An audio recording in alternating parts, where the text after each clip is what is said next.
આ જેને કોઈ લેટર કે લખ્યો છે એમાં લેટરમાં 5 જણા સિવાય કોઈની સહી નથી. બધાના નામ એમનેમ લખી નાખેલા છે. કોઈને રજૂઆત કરવામાં કરી હોય તો બધાના લેટરમાં સહી પણ હોવી જોઈએ. જે કોઈના નામ લખ્યા છે એની સહી પણ હોવી જોઈએ. પણ હું તમને ફોન કરીને પૂછું કે ભાઈ તમે તો કોઈ ના તો એમને પાડવાનું નથી, પણ સહી કોઈએ કરી નથી. આ એક પાર્ટીને બદનામ કરવાનો વિષય છે. અને જે લોકોએ જેને લખ્યું છે જેને કીધું છે, તમે એમ કહો છો કે ભાઈ પોપટભાઈ ટોળિયા તો આ કોંગ્રેસમાં જઈ આવ્યા છે, જીપીપીમાં જઈને પણ આવ્યા છે. અને બધા લોકો અમે સાથે મળીને આજે જો 10,000 કુંડાનું વિતરણ અમે વિધાનસભા સોસાયટીમાં કર્યું.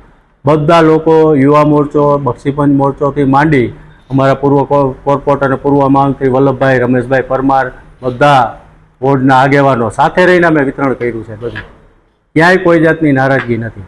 કોઈ હશે 2-5 લોકો તો એના મનમાં જે હોય આપણને ખ્યાલ ન હોય. આપણે સંગઠનનું માળખું રચાવવાનું જે જઈ રહ્યું છે એટલા માટે જ આ લેટર લખીને જે કાંઈ કરવામાં આવ્યું છે પાર્ટીને બદનામ કરવા માટેની, એની એક આ સાજિશ હોઈ શકે. જે લોકોએ લખ્યો હોય એને રજૂઆત કરવાની અધિકાર છે, પરંતુ આ રીતે વાયરલ થાય એ પાર્ટીની પદ્ધતિ નથી. આખો ઉપયોગ કાઢો.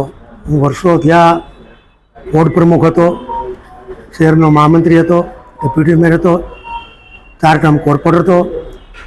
પાર્ટીના કાર્યકર્તાઓ જ્યારે સંગઠનની રચના થતી હોય ત્યારે સ્વાભાવિક અપેક્ષા હોય અને કહી શકે, પણ યોગ્ય જગ્યાએ પાર્ટીના રજૂઆત કરવાનો બધાને અધિકાર છે.